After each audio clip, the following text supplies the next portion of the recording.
It's another Tuesday on Your View. Welcome to the show. I am Morayo Afolabi Brown. As always, I have the ladies with me. Hello, Obiajulu Ugbo. How are you? Hi, I'm doing amazing. I love this your nice Yes, it's my 14 years wedding anniversary. outfit. Today. Congratulations. Thank When you have like you. Thank you. There's nothing on that, way. No, no, but we don't say that in public. sorry, Today's I do Tuesday. apologize. It's not Thursday I do yet. apologize. I do Yeah, apologize. so I'm really Tuesday. grateful to Bottle God. is still working. Yeah. It's been an amazing journey so 14 far. years, I'm no really, joke. yeah, I've actually known him 20 years. So I told him yesterday, I said, we've been 20 years now. this journey. On this journey, you understand what I mean? So I'm really grateful. You don't? I'm really grateful to God. And we have a long way to go. We have they say where we are going to is still farther than where we're coming from. And I'm trusting God to take us gradually, safely, like we have been going, in good health and in plenty money. I like money. Fantastic. So we have Mochiba Deshosa in the building. How you doing, I'm girlfriend? good. I'm happy to be back here. Happy to see you, Ah, beautiful ladies. happy to have you guys. Happy to be your view again. Yeah. To see more of you often. We hope so. Okay, very we hope busy so. person. We're trying to, get you to come and say hello. But I'm happy to be here. How you doing? I'm Anything, well. anything interesting? Days? I just got back from Kaduna, Kadinvest, and it seems that Kaduna is everywhere in the news. I'm like, Yes. wow, what's going on? Yes. I How hosted was that? Kadinvest. It was fun. It was really interesting. And when I was going to Kaduna, there was so much. I couldn't even tell a lot of my friends, and I didn't want anyone to scare me. I was just like, I'm going to go regardless. But interestingly, they were very calm, warm people, very warm. I met someone who I feel like the Lagos girl in me was like, why you being so nice? Like, what's the issue? But she was so sweet. First time in Kaduna. Ah, fantastic. Yeah, Nice. I've been to Nasarawa, Abuja. But first time in Kaduna, it was so sweet. I enjoyed it. Hope you enjoy the food. I was eating more of my. Yeah, I'm not regular. very adventurous with food. So I just ate what I was comfortable with. Hello, Mariam Longe. Mr. Arthur, how is our book going? It's going well. We'll be at a fair soon. I will, when the details are... We went to Chrisland or something else. Yes, I went to Chrisland. That was last week. Yeah. And they had a school... they had a book week or reading week. Oh, nice. So I was asked as the special guest to come and talk to them about... Yes. to come and talk to them about Big reading. things, big things. Well, what is more important than the special guest is the fact that the children were there and we're talking about reading and the importance of reading and taking reading just outside classroom. You know, the Nigerian thing is to read to pass, but we want our children to just be well equipped with all forms of information, to just make Fantastic. them better. Yeah. Reading Yes. cross-legged. I saw the video and I was like, how does she stand cross-legged? Yeah, nice. It was new. I've never seen that. Interesting. Okay. You're not I'm even missing- aware. I'm missing something. Don't worry, I'll show you. So I was at the Nigerian you? Army yesterday at the Nigerian Army Officers Mess at Marina. No, don't worry, they didn't arrest me. I was invited for a media chat. Okay. They talked. There was a keynote address by Colonel Olukolade, and it was fantastic just to hear that the Nigerian military are doing so much. Wow. To actually engage with civilians. There's something they call civil military interactions, relations, cooperation, and the idea really is to show that, listen, we are together, we're in this together. This is our country, and there's so much the military is doing, but they're not telling us, and we're trying to engage them further. But interestingly, they've done a lot of social responsibilities that people are not aware of. They're buying, putting boreholes in communities, and they're actually more equipped than we think they are. And the boys they're real human beings. These are our children who are at the forefront fighting. And they're trying to do things to engage us, like do movies, documentaries to show the reality, the plight of their wives, even when they're away on the field. Just to let Nigerians know that, listen, we are human beings like you, and we expect some support. So, and they also caution us that when there's news about the military, let us verify first before we just go and just publicize what is not really accurate. But it was really interesting just to see those guys in uniform. They're talking about Liberia, Somalia experience. You thought, these are military men. They've been to, Sierra Leone, they fought wars across the world, and so you just feel like you should be proud of them. Yeah. I We think are that's proud what of them. that's what we should always try to do. Let's go on a break. When we come back, we go through the front pages of the papers. Stay with us. We'll be right back.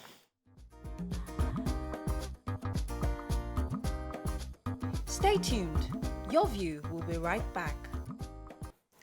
Okay, we're going to start with The Nation. My plans for prosperous United Nigeria by Tinubu. NLNG's force majeure may push up gas price. My administration scorecard by Buhari. I will unlock Nigeria's greatness, says Peter Obi. Wike, PDP should apologize for Atiku's comment. 2023 INEC chair not under pressure to quit. Okay, which story are we starting with? President Muhammad Buhari spoke during the opening of the Ministerial Performance Review retreats of his administration in Abuja, and he presented his scorecard of his administration, saying that his high-impact projects met the yearnings and expectations of Nigerians, and the level of progress made in the implementation of his 9-priority agenda had remarkably impacted sectors like power, communications, digital economy, oil and gas, national security, anti-graft war, social investment, health and agriculture. He said the Nigerian Air Force would, at the end of his tenure, have additional 36 fighter jets, that the Nigerian Air will also begin operations. Now, we've been talking about the Nigerian Air. They will be beginning operations before December 31st.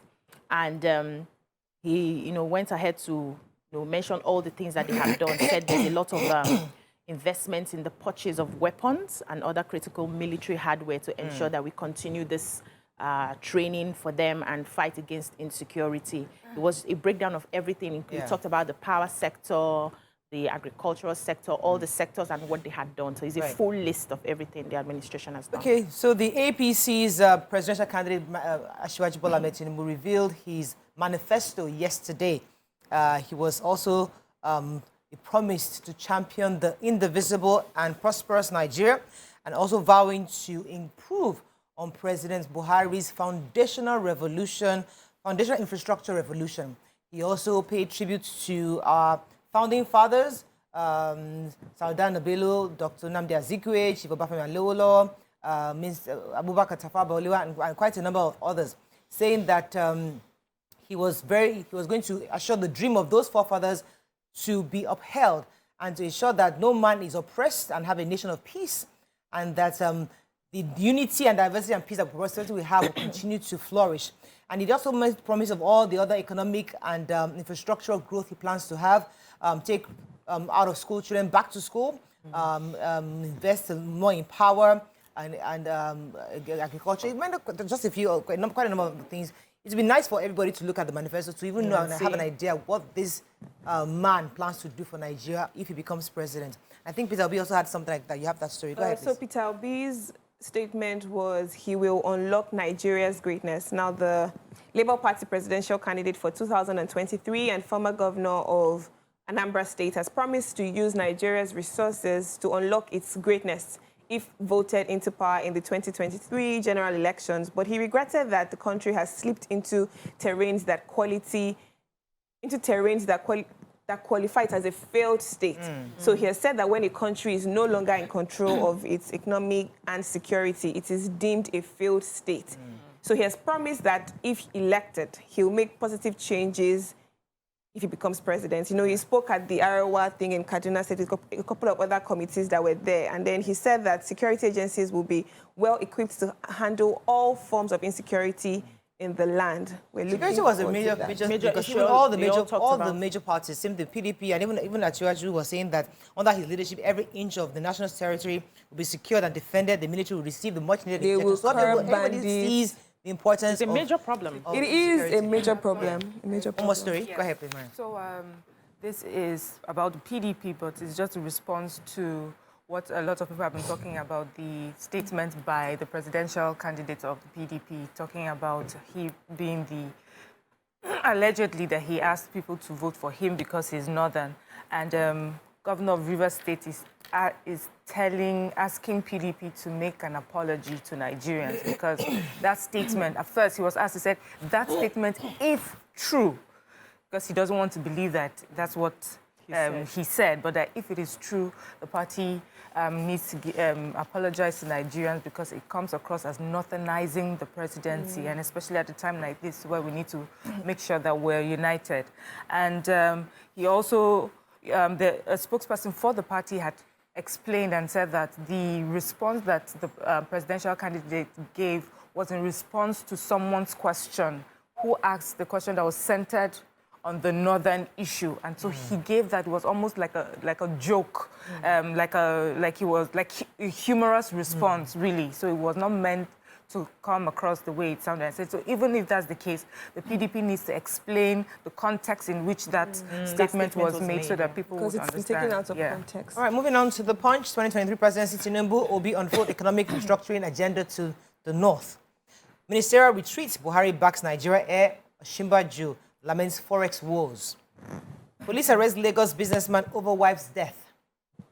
Tuition hike. Protesting Ogun Police students disrupt exams, demand reversal. Kogi gunmen kill worshippers during church service. Immigration probes personnel over extortion at Lagos airport. Nigeria's debt risky and unsustainable, says report. Inflation hits 20.77% as food supply forex crisis worsen. And clerks ask Buhari to release Nnamdi Kanu and Knox Malami. Okay, which story? Human interest story? Who has that story? Yes, so the Lagos State Police Command confirmed the arrest of the 37-year-old Lagos car dealer, Ikechukwu Ogbonna, a.k.a. IVD, over the death of his wife, Abimbola, in Lekki. So, said on Saturday, fire broke out in the house and the wife was rushed to the hospital where she died. But there's been this alleged domestic violence that has been happening between both of them. They said they've been married for 16 years, they've had 5 children, but they've been having issues back and forth. They had separated when the issues got to a certain level and just recently reconnected. So after the passing of the wife, he went on social media and posted some videos showing domestic violence issues. There was one of the videos that he posted where he was showing that he was bleeding.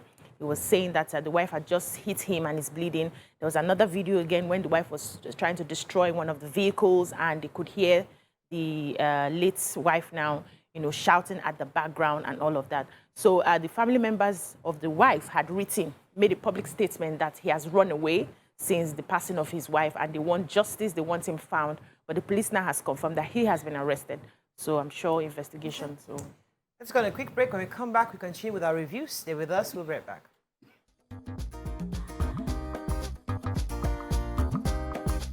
Stay tuned. Your View will be right back.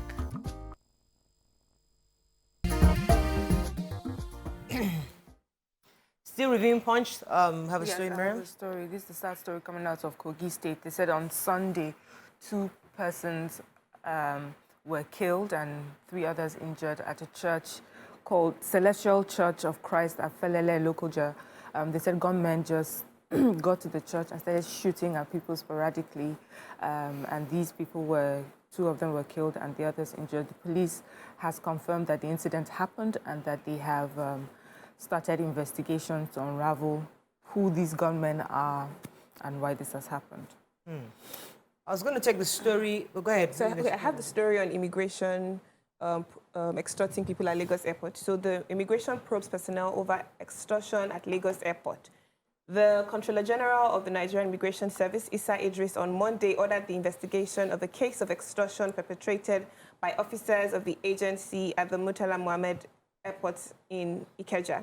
Now, this was after a tweet was released on October 14 with handle at Darby, and he alleged that she alleged that she paid the sum of 10,000 naira to the immigration officers before her passport was stamped. This was despite presenting her UAE visa at the immigration booth and several other things, Now, the Comptroller General has urged all Nigerians to feel free to contact the service through its various public communications channels, including Twitter and Facebook, at NIG Immigration, to lay all complaints and report any misdemeanor by any member of staff for appropriate sanctions. That's good. And we really hope that it can actually, curb. You just go to social media and just post things. Go to the right channel. The easiest thing to just post on social media, but go to the right channel, make a complaint. If you now don't get a response, you can ask, guys, I've done this to not happen, but let's not always assume that going to social media is the right thing. I was going to take a story about our debt. So an Abuja-based policy think tank, Agora Policy, said that Nigeria's debt is unsustainable. And they put the country in a perilous situation. And the reason why they're saying that, according to them, the largest component of expenditure is our debt service, which is 1.94 trillion naira. Wow. When our recurrent expenditure is 1.7 trillion, capital expenditure is about 773 billion. So according to this report, our revenue is 1.63 trillion, while debt service is 1.94 trillion. That means that we're borrowing 308 billion naira to pay debt. This is obviously a perilous situation, and they're saying that we need to obviously increase our debt generation within the country. That's been a problem for a Revenue long time. generation. That's what SLS was saying at CardInvest, that we are at 108%. So for every revenue we generate, we're actually using everything to pay back debt, and it's still not enough. Not enough, because we're still borrowing.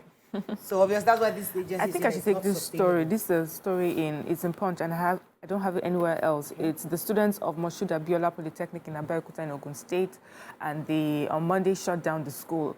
They're protesting what they are calling illegal fees and extortion by the management. Wow. They said that their fees have been increased, and so many of the fees that they paid have been increased, and that they are children of poor people and they want an education. They feel like they're being punished for wanting an education. But the management of the school has come out to say that they're actually the cheapest right now, the least expensive school in the Southwest, and that they even gave, they said that for the application forms, it ranges from 2,000 to 7,500 only, and acceptance fee is 35,500 only. And the reason I picked this story, because I wanted to find out if there was a conversation before the protest. They said examinations were going on and they disrupted the examination. So even their classmates could not get to write exams. So was there a conversation before then, or is the first thing to do to lock up, the school? So this is an interesting topic, because it's worth discussing, because we all keep saying people are traveling out of education. Education around the world is expensive. So when they want to review in Nigeria, they say, oh, you carry plaque. Children of the poor. But then how do you then pay the teachers to stay on? So this is a conversation worth having. But let's move on to Vanguard very quickly. Floods, panic as corpses float in Bayelsa Delta cemeteries. LP PDP tackle Buhari over claims of meeting yearnings of Nigerians. Will deal with Dandit's other subversive elements if elected, says Tinubu. Wages strike looms in health, judiciary, and civil service, NLC warns. Nnamdi Kanu, U.S. ex-envoy Clark Ezife family caution federal government. Shutdown of broadcast stations in Zamfara threat to democracy, says editors. Yoruba Nation rally, police cause sales girl's death. Nigeria has failed, I'll change narrative, says Peter Obi. Oil theft September, crude oil production drops by 24.7%. And I'll tackle insecurity, revive industries if elected, says Atiku. Okay, which story are we starting with? Who has the floods? So, yes, residents of Aeroplane Road in Yenegua, Bayelsa State, and Bomadi local government area of Delta State are raising alarm over floating corpses from submerged cemeteries in their area. So, we've had the flood issues sacking different villages, and it's coming to their village. This is not going to be the first time it's happening, and they have a lot of floating corpses in the area. The fear is this may, turn to a health crisis, and they're calling out on the government to do something about it. There's also been a conversation ongoing on relocating the cemetery to another area.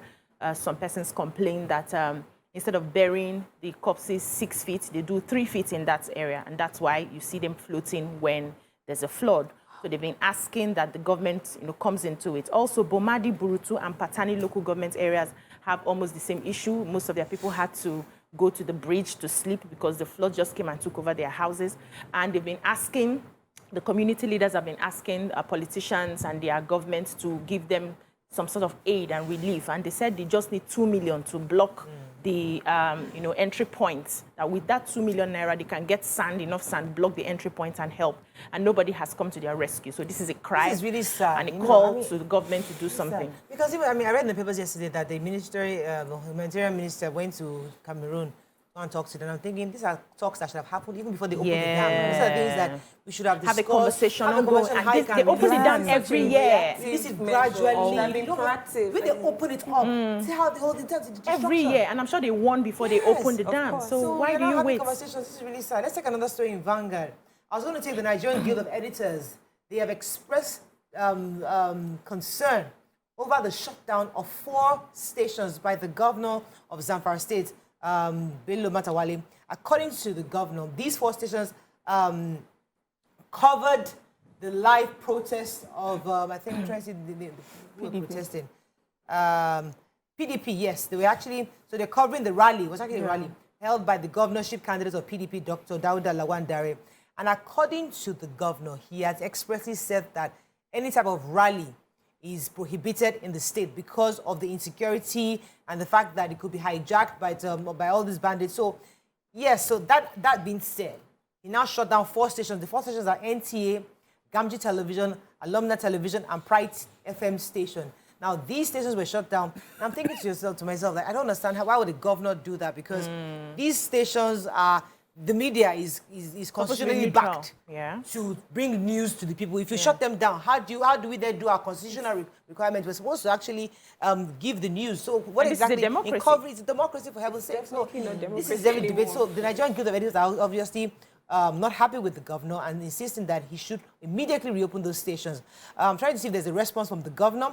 I think he said that the shutdown stations would have been accused of unprofessional misconduct if they didn't cover the rally. So this is still NGE talking that if they didn't cover it, they would have been accused of unprofessional. But they're also saying in a case like this, where the governor said that they had already banned political activities because of the security of that state, and we know the issues in those areas. So you can find them. What they should have done is have written a petition to the NBC, and that they would have had that instead of banning the. Yes, NBC is the one that's authorized to shut down. They need to shut down. Not outrightly shut down 4 media houses. Yeah.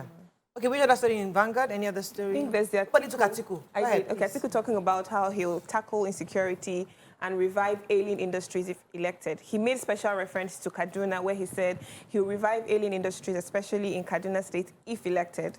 He made the promise at a campaign rally in Kaduna yesterday. He, of course, thanked Kaduna State people for their unflinching support over the years for his aspiration. He says, I have come here to pledge on behalf of the PDP that if you give us your votes, we will restore peace in Kaduna State. Okay.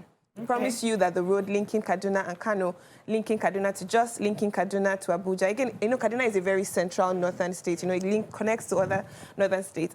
Will be completed by the grace of God. These are 4 undertakings that I'm taking on behalf of PDP in you. Okay. In your vote for PDP. Okay, our final paper, Nigerian Tribune. Let's find a story we have not taken. Nigeria needs 20,000 more junior secondary schools, says UBEC. Flood, we talked about that already. Bayelsa severed from Nigeria National Assembly Caucus. $5.5 billion Bambila Pass project. ICC verifies Sunrise legal beneficial ownership in project. COVID-19 contractors protest in Abuja, demand payment of medical supply to FCTA. Performance review, Buhari scores himself high. Nigeria's inflation rate hit 20.77% in September. And Kogi gunmen attacked church, killed 2 injured others. Yeah. Story there. I know we have talked about the flood already, but it's just some part of the story in this one, which is that apart from the one in Bayelsa and Delta State, of course, right now, say Bayelsa has been cut off from a lot of communities and people trying to ply the the east-west roads. But then also in Nasarawa State, we have a group of women. They are women farmers, and they are crying to the state and federal government, saying that they have lost agricultural product worth about 200 million in the flood, and also some crops estimated to over 50 million. And these are, I just had to take this, these are women who are farmers, and this is how the flood has affected them. They're talking of in Oyo State children, people carrying the elderly and children on their backs because of this. The people agree that this happens yearly, but that this is a bit different. I have a cousin who left my house this morning. He traveled from Bonny to Port Harcourt. I was trying to go to Oyo State to school and spent 2 days because they could not get to, when they got to Bayelsa, they couldn't access. So he had to go back to Port Harcourt, fly to Lagos, got on a train this morning to go to Ibadan to get to school. Yeah. I was going to take very quickly UBEC. UBEC is saying that we need 20,000 schools within 3 kilometers of each community. He was saying this at, there was an event yesterday, and he was specifically saying that the federal government needs to, all the stakeholders must take responsibility in addressing the issue of the communities and the out-of-school children numbers that we have. According to him, we've not had enough schools, and there are lots of children who they go to for the basic education, but when it comes to secondary school, they fall off. So you find that many of them don't have, there's not enough secondary schools junior secondary schools to accommodate all these children. So we have to, these are alarming statistics, and we have to ensure that we build more schools to accommodate the teeming young children who graduate from primary schools and hope to enter secondary schools. Okay, that's all we can take on our review. When we come back, we move on to our hot topic of the day. Stay with us. We'll be right back.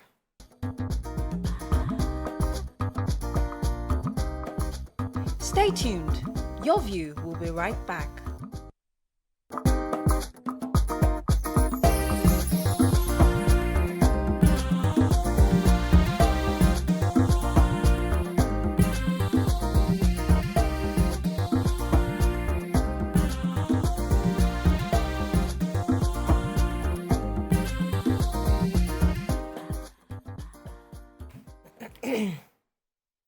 Thanks for staying with us. So a story broke our hearts when we read, was a story by Osita Chidoka. He wrote this story about his brother-in-law who died. So, and he posted this on social media, which is another opportunity to discuss not just the failing medical system we have, but the lack of empathy our health personnel show, the lack of compassion we see in many cases. To capture the story in a nutshell, what he was saying was that his only sister's husband went to the hospital, was the Federal Medical Center, Jabi, and he had complained of a chest pain. Now, we have doctors come here every single day, tell us that once you have a chest pain, go to the hospital. That's what they tell us here every day. This person probably heard the show once and said, they said he should go to the hospital. Went to the hospital, guess what? They gave him painkillers. Sent him home. That's another issue of diagnosis. So you have a chest pain. They ask you to go home, give you painkillers. Now, unfortunately, he went home, he drove himself home, and then at 5 a.m., he died possibly of a heart attack, a cardiac arrest. Now, this person that was writing the story was also was sharing that there was a time he also had a chest pain back in Virginia, where the medical personnel immediately strapped him to his stretcher, did all the tests just to make sure that there was nothing, there were no other issues. You know, some of us watch The Good Doctor on Netflix, and we see the fact that any small pain, in fact, I have a back pain and I'm thinking, hey, what could this mean? What could this back pain, ordinary back pain? You know, because you're constantly realizing that one thing could lead to something else. Yeah. But here, this man was let go and was taken home, and that's one of the things we ask our doctors every day. Is that you get malaria, or is it typhoid, or they just give you painkillers? Those are the three things we get our doctors to do. Now, what's even most painful, after he died, the wife took him back to the hospital, right? Hopefully, she was even trying to save his life, thinking that he was probably still alive. She came to the hospital with the man in the car. In the car, the doctor came out and pronounced him dead. And guess what? Gave her a form to go and fill. And walked away. To go and do the mortuary. You see, it might sound like a conversation, but you see, until it happens to you, you will not get it. You see your loved one, lifeless, sitting in a car, and some clown hands you over a paper to fill the form that take him to the mortuary. It's the fact that nobody's talking to you, empathizing with that emotion. You're a wife. Nobody's seeing what you're going through. Like your entire world just came crumbling down in your presence, and they don't care. They're just giving you a form. Handle it yourself. Yeah.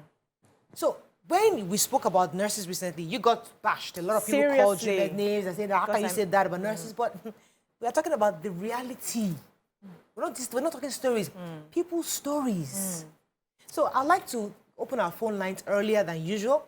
You can call us on 081-2705-3687, 091-3907-694. You can also tweet to us at TVC Connect. Please hashtag your view TVC so we can read your tweet.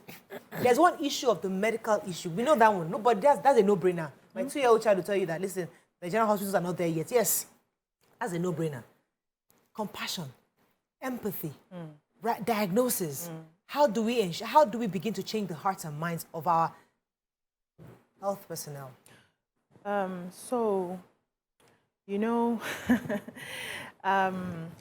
first of all, when I read the story, I had to go back to be sure where this happened, because some of the bashing I got was the fact that I was patronizing a quack, you know. So you look me finish like this, I resemble person who go patronize quack. But it's okay, it happens. It comes with the job, you know. We get bashed here from time to time, and that's okay. But I hope that after the bashing, people will pay attention to what has been spotlighted. Maybe the message was passed, you know, strongly, but can you pick the message and leave the messenger? Just get what we're trying to say. So I checked again, and it was a federal medical center. Professionals that are supposed to be professionals. And I was like, okay, so this is not a case of a quack. These people can afford the proper medical care. That's one. Secondly, some customers came in from Canada yesterday to patronize me, buy hairs for themselves. And one of them was a nurse, a Nigerian nurse in Canada. So we started having a conversation. And she, you know, when she said she was a nurse, I was like, did you watch the show? Hope you're not going to bash me. And she smiled. And she said she has had some sort of experiences with nurses because she had her children here that was different when she started practicing. She said it took 3 extra months after training them professionally, 3 extra months to teach on just empathy. And she didn't understand why they were wasting so much time training them on empathy, how to talk to your patients, how to pay attention to your patients, how to just make your patients feel comfortable, how to not just give injections and drugs without telling them exactly step by step what is happening. And I've had that issue in different hospitals. I go in and they're just bringing injection and they're doing like this and nobody's telling me anything till I start asking, Uncle, what is inside that place? Even in the labor room, I always ask questions like, what's that pill you want to put inside? I want to know. So she said they took 3 months and she didn't get it till she started practicing, you know. So she saw where I was coming from and she said, we'll get there, but we need to keep talking and I should not be discouraged. We all need to keep talking and calling out till we make that change. Now, we all need empathy and compassion as human beings, okay? For everyday life, how you relate to one another and all of that. But if you decide to be in the care industry, I saw medicine, I did not read it because I don't have the capacity to do that. I saw nursing, I didn't go there. I don't have that emotional bandwidth to take care of plenty people at the same time. So I went to the one that I don't need plenty emotional bandwidth to handle. But if you choose to be a healthcare professional, there's a level to empathy and compassion that you will pay attention to. Absolutely. So even if we have not gotten there yet, probably in the curriculum, we're not paying attention to that, can we as individuals who are professionals decide to on our own, just add it small by small. You will be meeting people. They would experience you. They will experience the care. Nima here on that day shared how a particular nurse took care of her and did all of that. See this case of in a federal medical center. We don't pass this level. Let me do, what are your thoughts, initial thoughts, Moji? So my initial thoughts, I'll play on both sides, right? I mean, first of all, we have a lot of work to do in healthcare in Nigeria. It's really bad. I saw my friend post on Instagram some days ago. She went to the hospital at about past 5 after work. When she got there, she wanted an injection. I mean, they were supposed to give her an injection, and the woman was just murmuring, the nurse, murmuring the whole time. You came late, you should have come earlier. As in, I was giving, I'm like, why? Like, someone is ill. Coming from work, you can see that this person is ill. And you're murmuring the whole time, telling her she should have come earlier, it's past your shift time, you want to go home, just making the girl feel so bad. She said she left there crying. Like, she was so broken, like, is it my fault? I mean, I just leaving work. And just that empathy factor is so critical.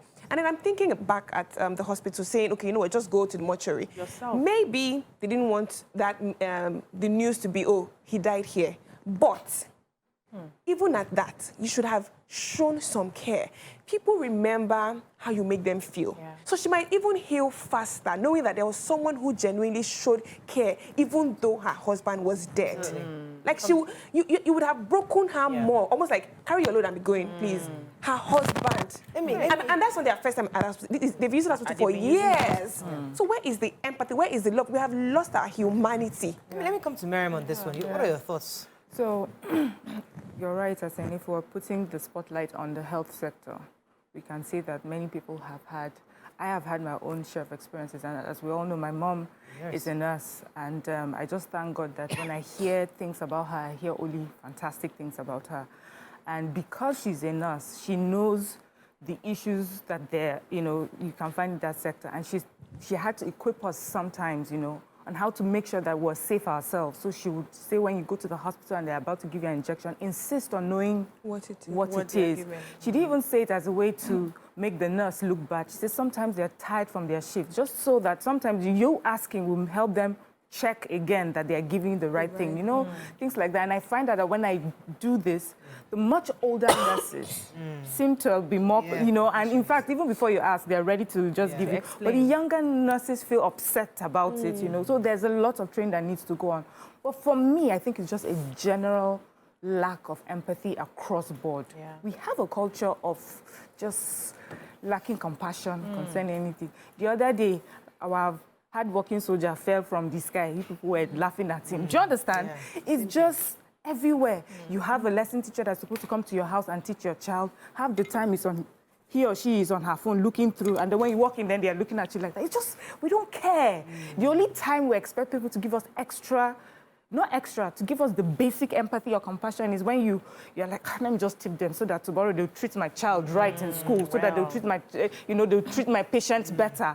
The truth is we cannot compartmentalize empathy in a way that say, because you are in the care sector, or you are in the health sector, or you are in this sector, if you don't start teaching it today in your homes and showing empathy to each other, where will you carry it to the health sector? Did you see a video that was if you don't have it, if you don't do it to people just around you, you're walking past, you're talking to people, you must have it, you must teach your children, you must do it with your friends, so that wherever you wherever you end up, you know how to behave, what to do. Imagine that sad story. That woman held on to her, her husband, and no one, it did not occur to anyone to think, let's find a way to comfort this woman. There's this story of a young nurse. She told me this story because she was trying to explain the training. And she said, as a student nurse, a lady would come to visit her husband, and one day she comes, over the night the man had passed. She says, when the man came, she was like, so the woman was like, because it was an empty bed. She said, that man, he don't die. Yeah. She grabbed the neck, the widow. She said she learned, they had to call her and say, that is not how you do it. But if you don't know, if you have not been taught, if you find yourself somewhere, you act just the way you act at home. Yeah, let me go on a quick break. When we come back, we'll continue this conversation. Stay with us. We'll be right back.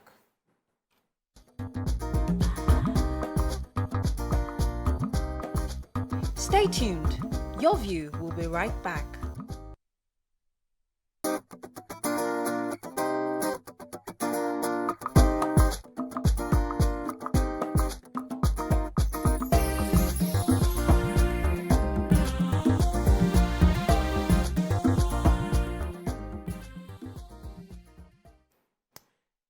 Thanks for staying with us. We're still discussing the empathy nurses show or don't show at hospitals.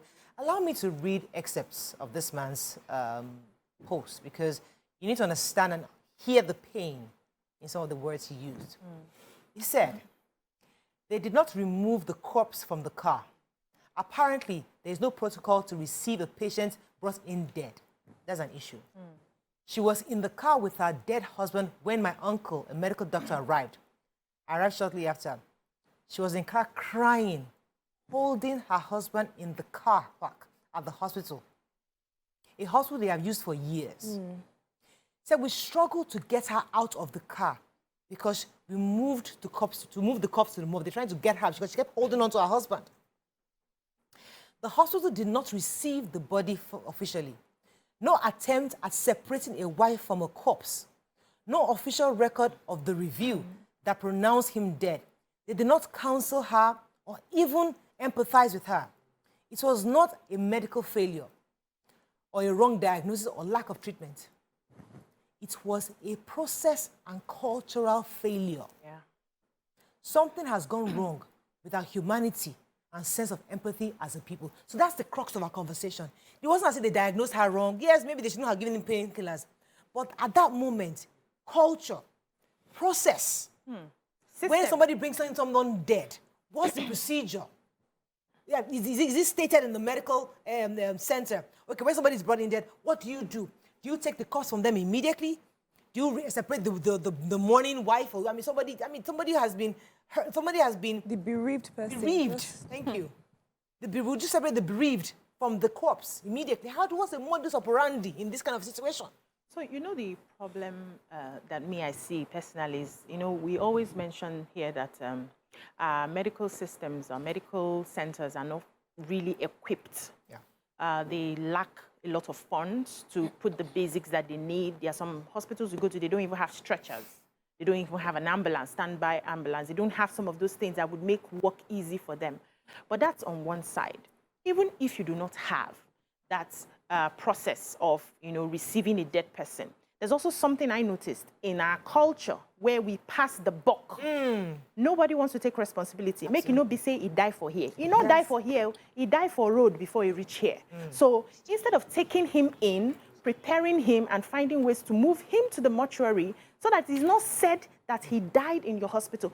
Let her stay in the car with the corpse so that we take our name. You know why? So is that a crime? Why? You take our name Tell me out. why. Do you know why that happens? Because there's also a lack of empathy on the justice part. Where someone picks up a dead body on the road and takes it to the police, and the police decides, you, Yes. for daring to be kind, Yes. I will show you today, lock you up, and then you become the suspect, the victim, and everything. So that lack of empathy, it trickles down. It's not like you think that it's rushing through. Wow. Stephen, are you there from London? Good morning, Stephen. Hello. You're live. Go ahead, please. Good morning. Morning, sir.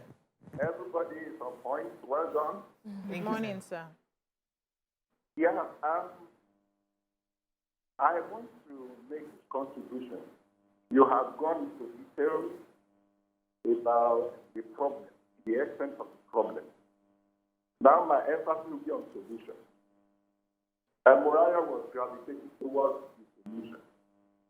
The issues that happen is not the fault of the so-called doctor per se. It is the fault of the system in place. What is the place of the medical association of Nigeria? What is the specification? First thing is about the issue of care. Everybody's business is human business. But when there is a specification, what is expected of the medical personnel, if they go against it, including care, they hold them responsible. Many people think nothing things have been removed in this country. When you don't do what is expected of you to do, you go for it. Now, in the case of Nigeria, it appears we focus on individuals. We tend to use common sense. This is what a normal human being should do, and all of everybody is not normal. It is the system that it has caused. And on this occasion, for example, I will expect such an individual to be sanctioned, either to withdraw his license to practice because they have failed, and that is the kind of consolation that will help the particular woman in person. So we can debate it on the social media, we can talk about it. Nothing is done concrete to address. Thank you very much, Stephen. Let me come to you, Muju. Stephen talked about what's the solution. What are your thoughts on how we can go past this? I think that just like Bisi was saying, right, we need to focus more on training these people on care and empathy. One, now this has happened.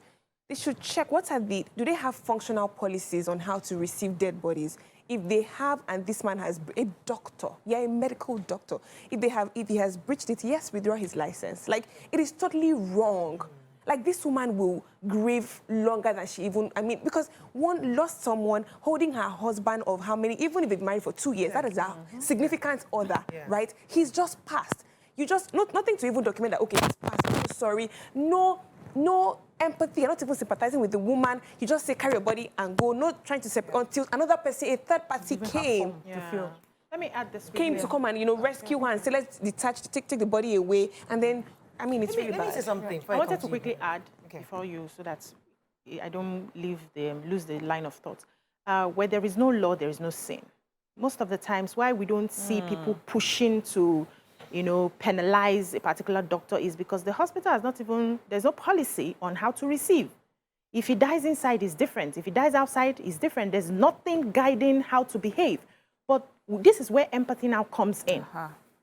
Even though there is no law that we don't receive, or we don't have the modalities to take care of a dead person that did not die inside, we have people who would attend to the woman till they can find somebody, a family member is called to come and pick up. There's somebody that should have removed her from that corpse, kept her somewhere, talking to her, pep talking, listening to her, allowing her cry on their shoulders and all of that. That is where empathy comes in. So you don't have to wait till all the laws are right for you to show empathy. Empathy is just being a human being. So if they were human beings in that regard, they could be handling that while they are now sorting out the inadequacies of the healthcare system. Can I say something before? Sorry, just in line. Okay. Let me take a call. Oge has been holding from the UK. Good morning, Oge. Good morning, Oge. You're live. Go ahead, please. I've been listening to you guys, your comments on how health, because I myself am a nurse and I work in the UK and I was trained here. Although I grew up in Nigeria and I have experienced the Nigerian health very well, and I have family members who have also experienced it. I think the issue that Nigeria has is that the governing body that actually governs healthcare workers don't do their job. The UK, for example, I have a lot of my colleagues who are nurses. Some of the things that they do in Nigeria, they know it cannot fly in the UK. Because the first thing first, even without the empathy, there is that fear you'll be called out. There is that fear you will lose your life. The bereaved family members to complain. Your police can complain. They will take you to the governing body. By the time you go through a lot, they will take you to court. They will go to the whole prosecution and everything, the governing body for the bereaved. So at the end of the day, that fear of, oh my God, I'm going to lose my job, and my family is going to go through a lot of emotional things. You will do the right thing. Because you're not going to expect a Nigerian who hasn't been shown empathy every day of their life to come and show you empathy at work. Right. You're not going to expect... Oh, sugar, I think we lost that call. I'll come to Miriam. Okay, so you wanted to say something? Yes, please, just one thing. You know, again, I'm just thinking, I'm sure FMC Jabi, this is not the first time they're having such a case. So they've just ignored, so even if there was no process, they should have built something, because they must have had several occurrences like this where people will come with dead bodies, right? So they probably just said, you know what, we don't really care. Because if they did care, they would have put up a structure to say that this is how we receive these things, even if they didn't have it from inception. Something so simple. It's, I mean, just as simple as nothing serious. Not as simple as a CCTV camera. There's enough evidence to say, to exonerate them and say, to show that they brought the body in dead. That's enough. First of all, care for the family. First. Then if they want to be asked, oh, he died in your hospital, there are CCTV camera shows that you did not even enter inside. Simple. You solve the problem. All this, we cannot take the dead body. What does that mean? Let me come to you, Mariam. I mean, the issue of empathy. Yeah, as I said, this thing is just widespread, and we just need to, you know, I had two experiences here in Nigeria. I had surgery done in the UK, and I remember the experiences clearly. I was supposed to have this MRI scan here in Lagos, and the process was I was supposed to drink something before the scan. The guy gives me a bottle. I say, drink it, drink. I said, how much of it? He said, just drink. Drink plenty. So because I wanted to show that I'm a good patient, I finished it. Then he came, he saw the bottle, you finished it? So I was like, God, I'm dead. I've taken poison. And so they now took me in to come and, you know, to do the scan and everything. While they were there, I was so sick, I was so scared. And then I threw up. I was like, I'm just done. I don't want to do this. And they were also talking, I could hear them on, is it this one first, is it that one first? It's a very big federal government hospital. Anyway. It's not quack, Sha. It's not quack. Then when I eventually was asked to go to do it abroad, the same procedure, my sister. The difference is clear. They asked me questions, how do you feel? Have you had this? I said, yes. I said, I think I'm allergic to it because I threw up. And I'm like, why, you know? They asked me, what kind of music do you like? Because they put you through the scan and then you take a while. What kind of music? Do you like R&B, hip-hop, and blah, blah, blah? I'm like, okay. I said, gospel music. Anyway, they put it, you know, they made me feel so relaxed. The communication is the communication. They were talking to me. You probably will heal before you even know this. They gave me, they asked me the questions. Sometimes you hear over, they're like, are you okay? Are you feeling fine? Because there was a part I was thinking about my life under the thing, and they were like, are you okay? Are you feeling, you know? I'm like, look at that. My mom was with me, and my mom was just amazed at how just everything just went by so seamlessly. There's no look on their face that you're annoying somebody. What you say? You know? Passion, dedication to the craft. It's not related to this, but when you said something, I remembered. You know, I shared the story when I was arrested in the US after the whole thing about pregnancy and the not disclosed. So when the police was questioning me, he was making me feel so good. You know, you're okay. All your crimes. You know, because what happened was this. I was just thinking like all your crimes. I was thinking like a bird. This is what they say, kill them with love. Yes. So that's exactly what happened. So you got pregnant. So when they asked you, you said you were not pregnant, right? You were just smiling. Yes. I said, when they now finally came to me, my brother was like, are you okay? You should have just said no comment, no comment. I was just like, that's what it's done. They are trained to extract information. They are trained. Let me take this call. It's training. I think it's okay, I believe. I'm not even sure who I have on the go. Good morning, Ademola. Are you there, Papa Belkuta? Go ahead, please. You're live. Yes. Yeah, good morning. Morning. Good morning. My own intake is just that the system in this country has failed. When we check how the trained nurses have been trained in Nigeria, we see and they don't have enough facility to train them in a normal way to even have empathy. Even the funding of the health sector is poor. So what do you want? What will be the outcome of a funding of the health sector which is not being funded well? People working there won't be. Hello? Okay, I think we lost that. Okay, I think I lost that. Okay, but let me talk about, he said something about infrastructure, and I'd like to touch on that for a minute, because sometimes it's the easiest person to blame is, oh, the government, they didn't build this, they didn't build that. But the truth is that we have traditional birth attendants who don't use any fancy hospital. They don't play music for you. And they give birth to children very well, and they're very neat. We have traditional healers who are there healing people in the villages without any fancy, nice infrastructure. True. Yes, maybe they have their own shortcomings, but the truth is that there are different levels of care.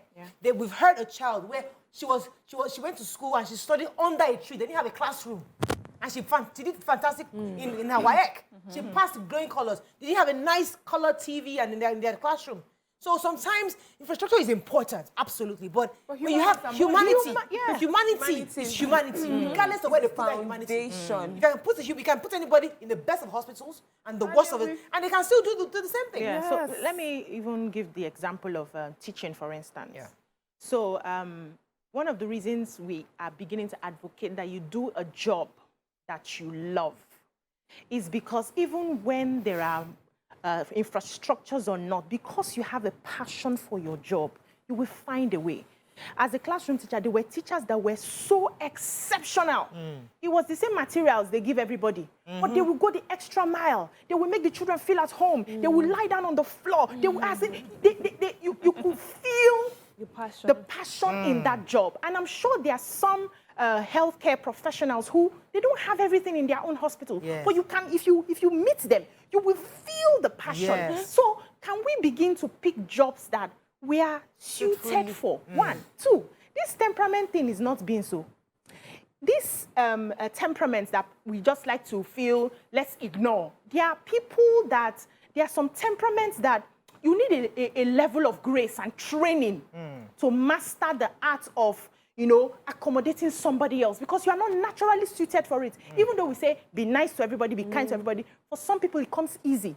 For others, they need to retrain. So ask yourself, this profession, what does it require of me? There are some people that you can't be in their space for a very long time. They get tired.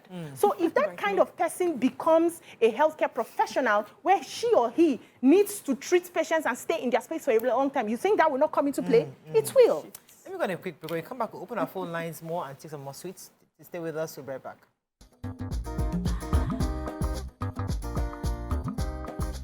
Stay tuned. Your View will be right back.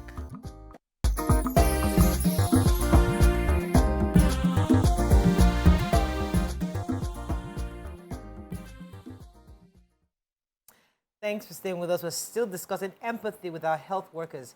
Let's take a few points on social media. So Lola Shokbeju says, my mom had the same experience in Nigeria with the MRI scan. No clear directions on the quantity of fluids to take. We had to do our own research online. Long story short, she slumped a few hours after the test. Thank God she's fine and alive now. Training na excuse empathy. Training na excuse. Empathy is an emotion that every human being should have, especially in that profession. Okay. Justice Akinpayowa says, I have lost close family. I've lost a close family member in the UK where we called into a room by doctors and told with dry face that our loved one will die, and they left the room. No counseling, but there are chaplains in the hospital. So I think there's another tweet also he made just to say that they are not meant to be emotional. So we're not asking that you're emotional. You're emotional. In Nigeria, we have this culture. We don't have empathy, but we will use God. May God bless you. God will heal you. Yes. Yes. Only, you know, we will tell you it's about God, it's about going to... You are not praying enough. When you're going through something, they will even make you feel bad. You are not praying enough. They told me to pray. What time of the day are you praying? You know, those sort of things. So we're not asking for emotion. We're just asking for basic human decency. Yeah, I was told to pray and speak in tongues. I just heard people praying and like they were clueless or they got confused or whatever happened. They were praying instead of going to call the doctor that's just downstairs. Thankfully for my mother-in-law that was in that place, me and the baby would have gone. Let me take Ade from London. Good morning, Ade. Are you there? There's a program we used to watch in London. They no longer show it now. It's called Home and Away. So don't blame these nurses in Nigeria because they might be at work, but their heart is far away. Maybe they haven't paid their house rent, or there's a flood somewhere. So what they are taking is too much. Not that they didn't have empathy. So let's look at it. Don't compare it with London. London is totally different. We are talking of Nigeria where there's a lot of problems. So maybe before he or she gets to work, they have to receive phone call. We need to follow things. Our salary is not coming, or salary is little. And let's first one person to be fearful and do the job very well. So that is it. So London is totally different. I don't want us to compare it. So they can be wearing the uniform as a doctor, but their heart is in London, where their colleague is making money. So it's home and away. But God will solve the problem. I love the way Nigerians conclude every story. God will help us. Money, yeah. God will solve the problem. Like, that's always how we conclude. Yes, it's true. It's home and away. But, you know, like someone mentioned earlier, there is a policy that you are meant to follow. You know when you're breaking it. You know that there are consequences and the repercussions for that. You know the sort of things you will face if you were to fail, you know, in doing the proper thing. And that also helps to keep you in check. If you also find yourself in a job that you're doing because you don't love it or you just need to survive, you also understand what the rules are and you follow it. And their rules, you know, requires you to be at least decent to human beings. Here, just, you know, there's no place that you can take when you feel offended or there's a grouse or something as serious as what we have just read. There's no one that you can just go to and you're sure that somebody's going to handle it and take care of it for you. Let me check Daniel. Daniel from Adamawa. Good morning, Daniel. Are you there? Good morning, You're Morales. live. And the ladies. Good morning. I'm a first-time caller. Welcome to the show. Yes, I want to talk about this empathy. You see, there is something we really need to understand. Even if you have lost your empathy, even if you don't have any single empathy, so long as you have taken the career of the medical line, you are being paid to show empathy. So whether you have empathy, that doesn't count right now. When you go to the work, you show empathy is by force, it's not by choice. Please, there are some deaths that are avoidable that our medical lines are not really doing anything about it, and people are wasting. May God help us. I love it. So God Chase help Richard us. here says, Nigerian trained nurses and doctors go out there and practice exceptionally great. The same Nigerian trained nurses, doctors, they say lack empathy. Let's tell ourselves the truth, I beg. They are good. Nobody's saying they are not good. But what I know is when you carry your certificate from here and you go there, you are retrained to fit into their standard. They have a standard that everybody is expected to, and their policies guide. There was a nurse recently that was sacked, whether she decided to take it to court or not, I can't remember the exact story, for saying, yes, a Nigerian nurse abroad, for saying, is it in Jesus' name or by God's grace? Where she was supposed to be, you know, carrying out a treatment. And I'm sure she just remembered, I need the grace of God now. She mentioned it and she was sacked immediately because they are not expecting you to be asking for grace at that point. Ask for the grace at home and come here and show competence. So they are trained, so hold on please. They are trained to the standard of the place. What we are saying now is, can we also have a standard of our own place that we are trained to use and make it important that this is the standard. This particular healthcare hospital or so, we show empathy here. We have to train you guys. We have to make sure we have to monitor you to ensure that you get it. Can we have that standard? Let me take a few comments. Yes, we all have the same training, but when I have to treat 300 patients as compared to someone who is treating 30 or 50, that is in an ideal. That is the ideal. With polyfunctional equipment, this is what you get.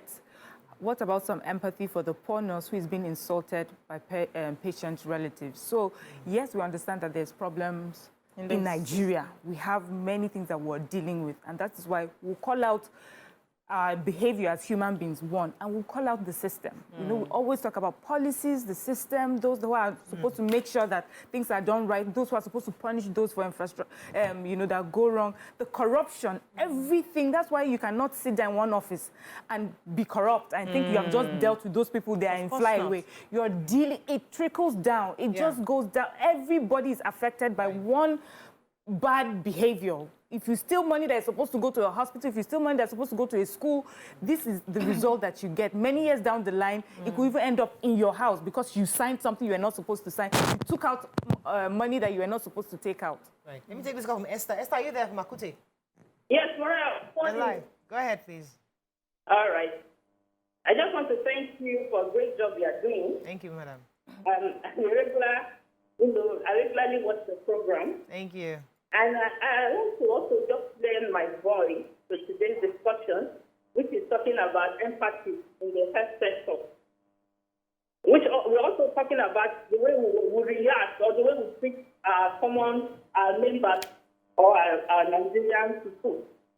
It also brought me to that yesterday's topic that talked about a different angle to building this nation. When your topic yesterday started, I did not agree with corporate ideals. But at the end, I got to understand what she was talking about. And I agree with her. That is enough of us complaining. We should also try to bring more solutions to how we can build this country together. So I'm suggesting that if it's possible, that it's true that you're talking or you have been talking, which is the beginning, let's come together and propose solutions. We can start by, maybe corporate can create a group, I don't know, let's build this country. But no, I know that diaspora are also listening and they comment. They can also be part of this group. They can do suggestions. And maybe this group can be proposing suggestions or maybe bringing ideas that can push this nation forward by. Thank you so much, Esther. Thank you so much, Esther.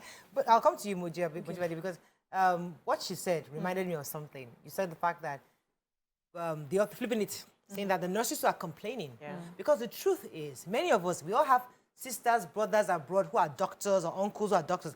Small headache, you enter hospital, you're already calling your UK brother. Hey, have it, they're giving me, you know, and you're there comparing notes. You are the Nigerian nurse, you're about to take care of a patient, and they're there on the phone with their doctor friend in America. Saying that sometimes they take the phone. Video My call. doctor brother Yes. And that thing can be really annoying because it's that you want to help, but they don't want to listen to you because the patient is coming in already judgmental. Coming in like, you don't know what you're doing. I'm only here because I have to be here.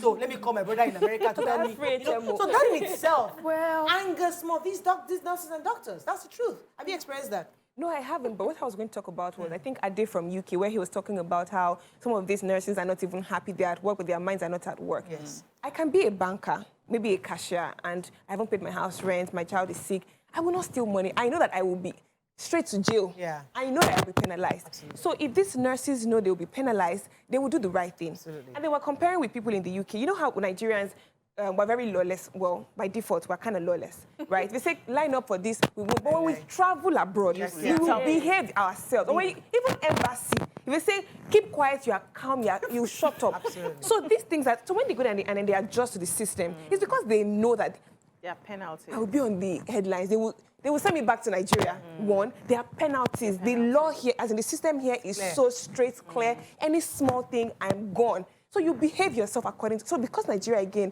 the governing bodies are, I mean, they have to do a lot more than they are doing right now. Sometimes they feel like there's nothing to do, but there's a lot of work to do. There's a lot of work to be done. Ordinary list of processes. What's the SOPs? What is our standard of operations in this place? Like how we have CPC. I don't know if CPC works for medical create scenarios, and then how do you solve it? Because I remember the time, one of my first places I went to work in the US, I think it was an insurance company.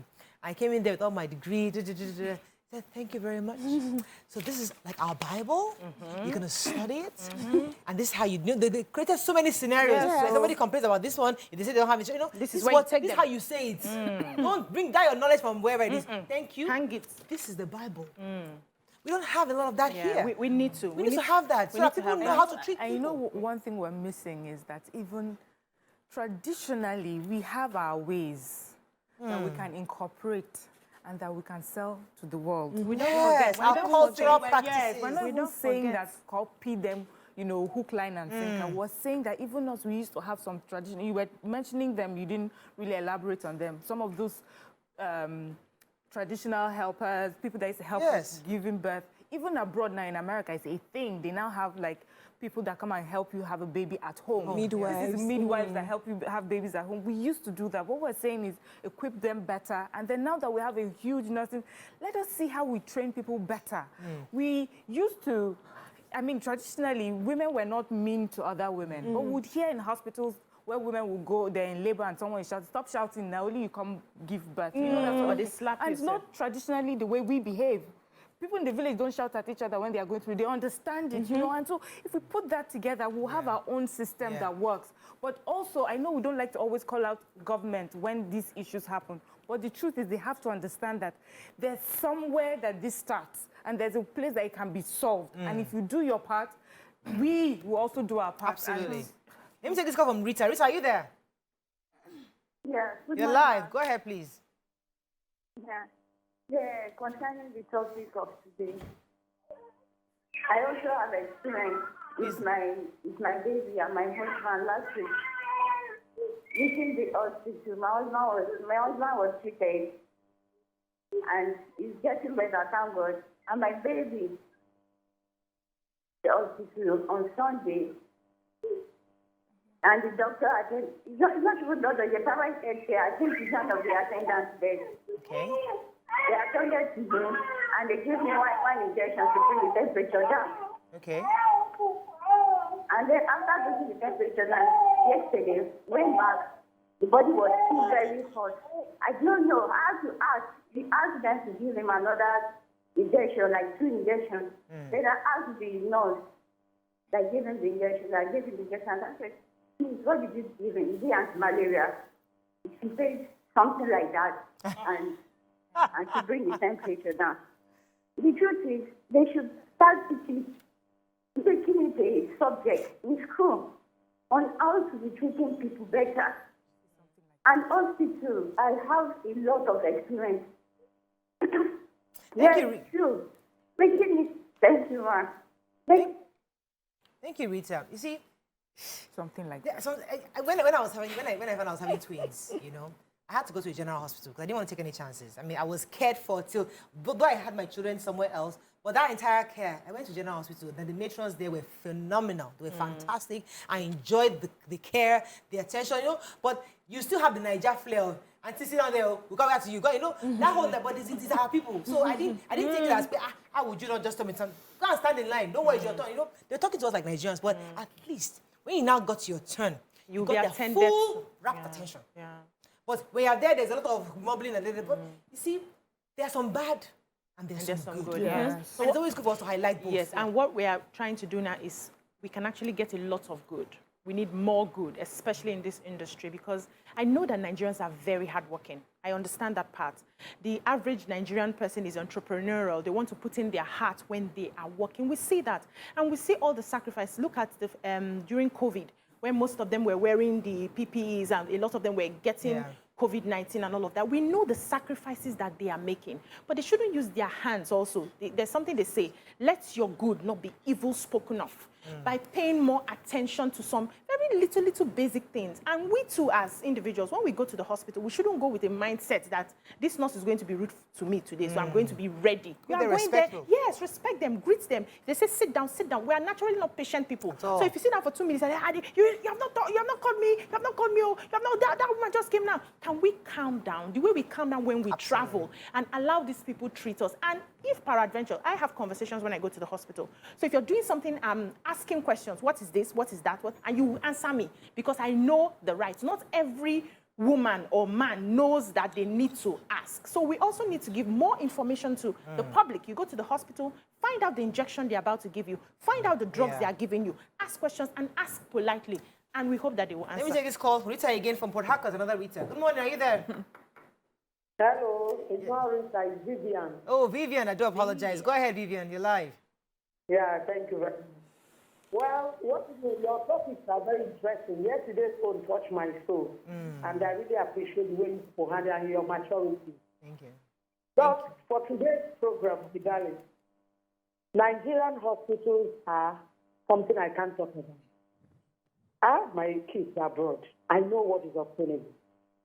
Even the same hospital that Sarkozy, who was the president then, wife can deliver here and deliver, no problem.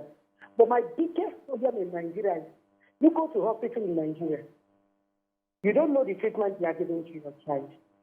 Then you make the biggest mistake in your life in Port Harcourt and go to the general hospital. I need to call them out. If you come to that hospital with 200,000, only test in UPTH in Port Harcourt, you take 270.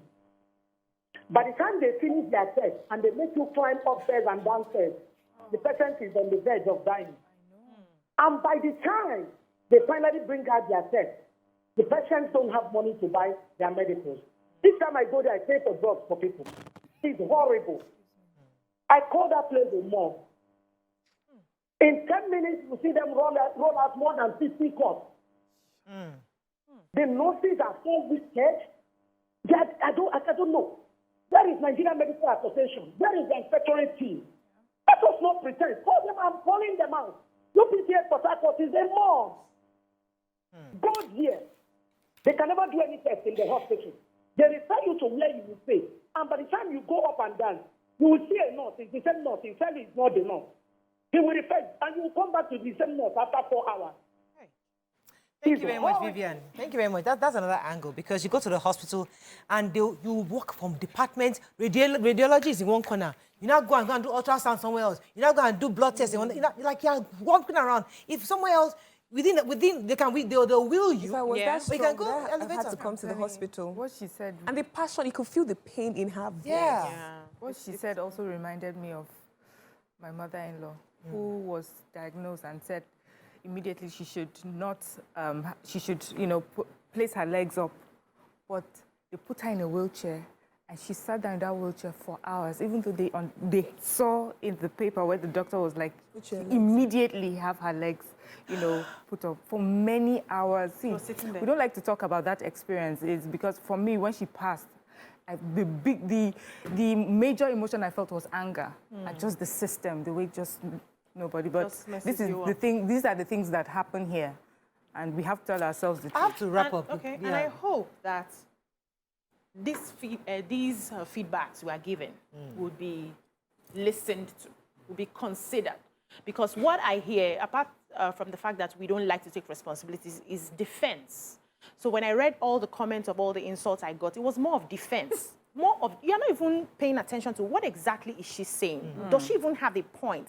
Is it that somehow her experience may be true, even if peradventure I'm a known liar? Do you understand what I'm saying? Is there any atom of truth in what she's saying? But we always jump into defense. Even when you take the matter to maybe the medical director and say, this and this is what I saw your doctors do or your nurses do, the first thing is we don't do like that here. So when you have distance, across board, even government officials, everybody. When you now distance yourself from the information given, that's why every day we come back and we say the same things here, because there is no proper change. Nobody's paying attention. I hope they pay attention. We have to wrap up on this, but I think in a nutshell, this is feedback to many of our nurses. And we do appreciate the work they've done, the work they are doing. There are some great nurses in Nigeria doing amazing work under the strained circumstances. However, others also need to take the cue and do better, because the truth is that there are human beings involved here. And we need to, I've always said that I am not ready for the conversation on my mom's death. I'm not ready for that. Because it happened last year, and I've not said a word to anybody. I'm just holding it in. When I'm ready, I will have that conversation, but it's not just now. Okay, let's go on a break. When we come back, we'll discuss another important topic on health. Stay with us, we'll be right back.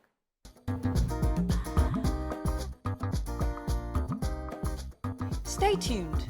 Your View will be right back.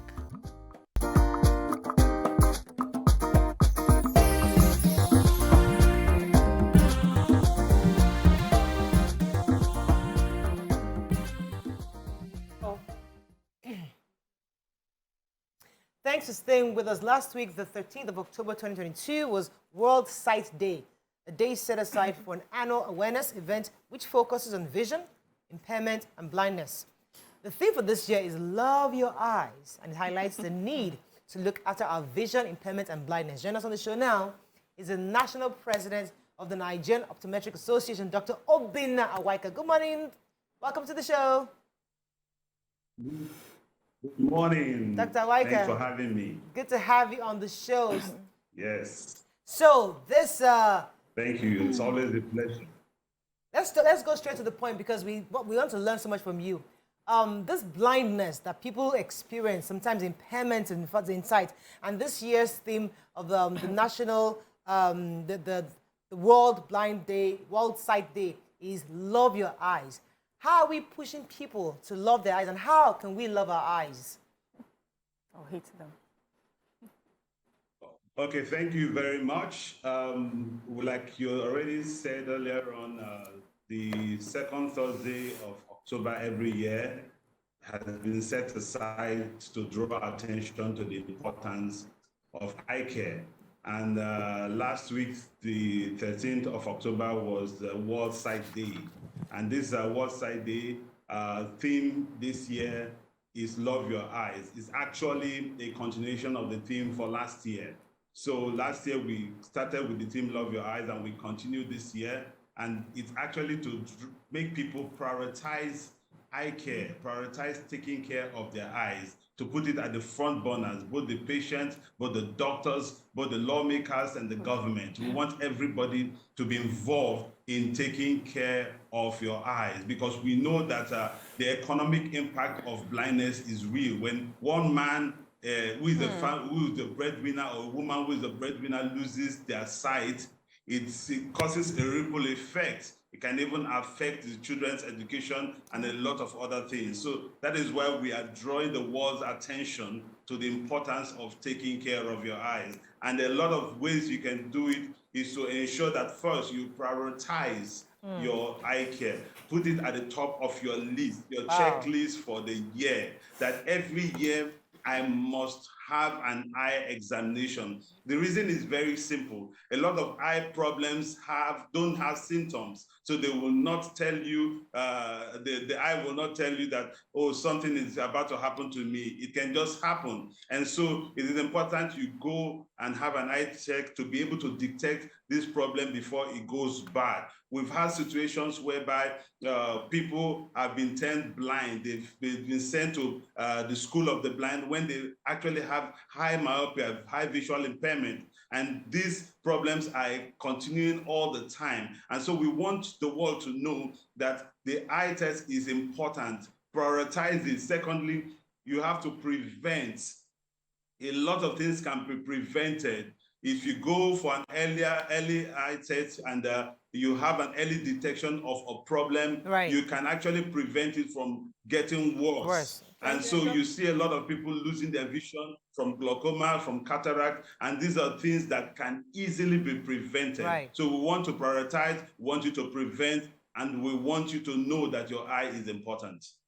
Okay, Dr. Awaika, before we talk about going to medical centers or the eye doctor, what can I do, every day to show that I love my eyes and not harm my eyes? Okay. Simple thing I tell people to do. When you wake up in the morning, you do a self-visual examination. Okay. And how do you do it? You cover one of your eyes and look at something far, try and see if you can see a far object, and then you try covering the other eye to see if you can still see with both eyes. Because a lot of people are blind even on one eye, and they are moving about because the other eye can still see. I had a case in my practice where a beauty pageant, a beauty queen came with her friends for an eye examination, and I urged her to do an eye examination. And by the time she covered one eye, she discovered she was blind in the other eye, and she never knew that. And she's been walking around, driving around with that problem. So we tell people the first thing to do, have a self-examination on yourself and ensure that you can see. And there are a lot of other eye problems you cannot detect even just by covering your eyes. That is why you eventually need to see an eye care practitioner, preferably a primary care provider who is an optometrist, to help you know what the problem is. Some of these problems are internal, they are systemic. Yes, they are systemic because you can detect hypertension, you can detect diabetes, you can detect even HIV through the eyes. That's why the eye is known as the window of the body. Through All right, the let me eye, get a you few can more questions see in for a you, lot sir. of this problem. That is why it's essential you see a primary eye care provider, an optometrist. So what type of observation do we pay or attention do we give to children that are growing? So I realized that at a certain point in time, my little daughter couldn't stand the sun. And I just paid attention a few times and realized that when she's in the sun, one eye is closed till I had to take her to the hospital and I realized she needed to start wearing glasses. So there are lots of people who are raising kids and they come to you, they complain, Mommy, my eyes. I say, go and sit down, go and take this, go and take that, and you move on. What sort of attention should we pay to young ones when it comes to their eyes? Thank you very much. We recently discovered that a lot of parents have this myth that my child should not wear glasses. My child is not supposed to have an eye problem because he's still a child. My grandfather did not wear glasses till he was 95. You know, we say a lot of all this myth. We forget that the times are different, the kind of food we eat is different, the kind of activities we do. A child as early as 6 months has already started using your phone, even better than you. And these gadgets expose a lot of rays into their eyes. That is why it's essential that from at the age of 6 months, a child must have an eye examination. Now, look at this. This year's World Sight Day, we decided that we were going to visit the National Assembly. And we did an eye test with the lawmakers. We had to make them understand that we have to begin to enact enabling laws that will help people prioritize their eye tests, especially children.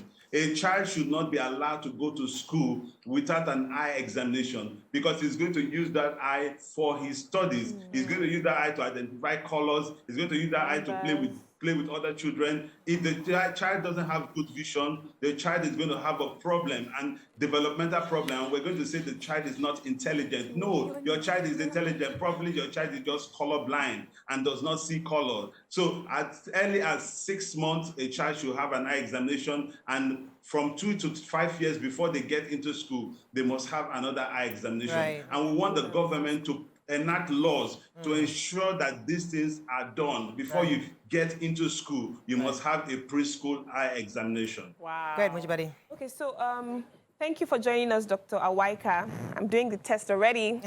But my question to you is, what are dietary preferences that we should focus on? So what food should we avoid? Should we not avoid? What food should we eat more to help us keep our eye in check? Okay, thank you. I always tell people when you visit the eye care practitioner, the optometrist, after your examination, you will always be counseled on what you need to do and what you don't need to do. But on air today, I'm going to tell you easily, there are a lot of foods that can help you with your eyes. And these foods are easily identified by their colors. Usually the best ones are color green.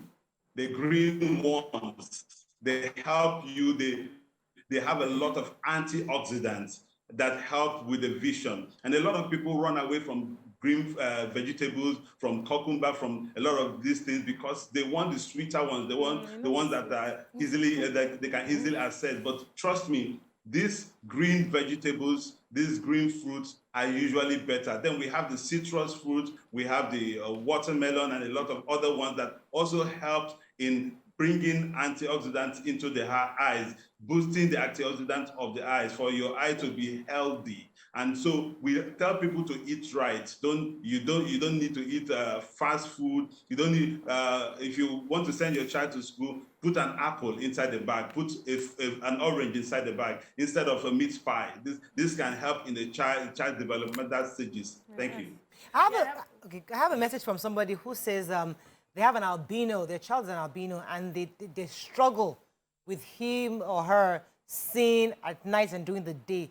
How can you help this kind of person who doesn't know how to handle a little baby child who is albino and having issues with her eyes? Okay, thank you very much for that question. I tell people an albino child simply, or albino person simply does not have a pigment melanin. And this pigment, because it is absent, it will affect the vision. It is definitely going to affect how the child sees and what the child sees. And because a child, usually they are adaptive. When they try to see and they are not able to see, they lose interest in trying to see. And so they move their attention to something else. So I will advise that as early as possible, you need to take that child to see an optometrist. You need to, that eye needs to be examined. We need to know the ability of the eye to see and what aids that can be given to that child in order to see better. So a lot of them even can even learn from, get help from low vision aids. And these things can only be available when you visit your eye doctor. Okay, doctor, you know that many times we have some of these centers in different malls or around the street corners, and many times it seems as if people, they're so quick to just recommend glasses. So I want to know, who is an ophthalmologist? Who is an optometrist? Who do you see first? Who is supposed to diagnose if you truly need glasses, and not that you end up with someone that just wants to sell his glasses? Okay, thank you very much. I said earlier on, the optometrist is the primary eye care provider. They are the people you need to see first. Okay. It's the doctor that will examine your eye, will examine the systemic part of your eye, in the back of your eye, and everything that concerns your eye. And the optometrist will tell you the result of that examination. If it is a refractive error, then that is only when you need glasses. If you don't have a refractive error, you will not be asked to use glasses. Some people don't have refractive error, but they have problem with reading from their system. They have problem with rays of light when they drive. Those people can also be given glasses with some special effect on the glasses to help them divert the rays of light while driving. So it is not every eye clinic you enter that they give you glasses. No, you must have the need for the glasses. So you have to have that optometrist explain to you why you need the glasses. And I tell people, the secondary providers are the ophthalmologists. So when the optometrist is done seeing you and you need further examination, the optometrist can now refer you to an ophthalmologist who is also licensed to do surgery on your eyes. The optometrist cannot perform major surgeries, except some little minor ones. So the ophthalmologist will now take care of your glaucoma or your cataract or any of the major retinal surgeries. Okay, doctor, is there any tip you And then give? there's also a confusing part. Is there any tip you would give? There's also a confusing part. A lot of people call the optometrists opticians. The optometrists are not opticians. The optometrists are doctors. Opticians are like pharmacists. They dispense the lenses. So don't you go and see an optician to do an examination for you. Make sure you see an optometrist. They have to sell market. So, doctor, is there any tip you can give to people who are always on the computers? Some of us have to read all the time. Is there any way we can, help ourselves so that our eyes don't begin to degenerate? Thank you very much. I always give this to people that use visual display unit, computer systems, and all that. There's what we call a 20-20 rule. So that means for every 20 minutes you look at the computer, you have to look away to something far, to a distant object for 20 seconds. Wow. That way, your eye muscles are active. They are exercising. I need you to understand that just as you have muscles in your body, you also have muscles in your eyes. Just as the muscles in your body will tell you to stand up and walk around and move around. If I sit for too long, my wristwatch will tell me it's time to move. That is the same thing. The muscles of your eyes also need to be exercised, so they don't need to stay in one position for a long time. Wow. So I'm just hearing after every 20 minutes of looking at the system, always look away for 20 seconds. Wow. Oh, fantastic. I So, think that's like- a fantastic tip. Like, for parents. keep a timer. Yeah, my kids can stay hours. I was going to say the final question before I wrap up because... Yes, you can set it on your system. Yeah, timer. So, people always are scared of glasses because they feel that when you wear glasses, you're now old. You end up, you're old and fine. You end up You being can't blind. stop. When you get to 18, 19, you'll be blind. If you're already wearing glasses at this stage. Yeah, and then your eyes you have become both. sunken. Yeah, so that's why people don't want to wear glasses. And is that still a fact, or has that been overtaken by new facts? Okay, glasses are necessary when you have refractive error, or when you need to protect yourself from rays of light or from the sunlight. If you don't have any of this, you would not be recommended. You will not have the optometrist recommend glasses to you. But I tell people, glasses is not a death sentence. It's not something bad. I wear glasses. You can see my glasses. It's not something bad. It's something that will help you see better, especially in children. Your eyes are not fully developed at birth. And if you don't have good vision, they will not be fully developed. So you need those glasses to be able to see well, for the eyes to be fully developed. And I tell people, it has nothing to do with old age. When you are short-sighted, you need glasses. When you are long-sighted, you need glasses. When you have astigmatism, you need glasses. Then when you have presbyopia, which is the one that has to do with age, you also need glasses. So they are all called refractive errors. And I want to tell you, refractive error is the #1 cause of visual impairment in the world. A lot of people, instead of glasses, they have gone to blind school. Their parents have taken to. I saw one somewhere in Jos. She was in the blind school, and really what she needed was glasses. Can you imagine? Hi. All right, thank you so much, sir. It was a pleasure having you on the show. Thank you, I sir. think we learned quite a few things Thank from you. you. Thank you. So don't go and see an optician. Those guys that are selling markets, don't go and see an optician. You must buy glasses. Optometrist. Don't see those ones. We are working very well with the Optometrist and Dispensing Optician Registration Board of Nigeria to eradicate quacks off our roads. And they are working tirelessly day and night. All right, that's all we can take on the show this morning. Hope you learned a few things as we have. See you tomorrow. Bye for now. Bye-bye.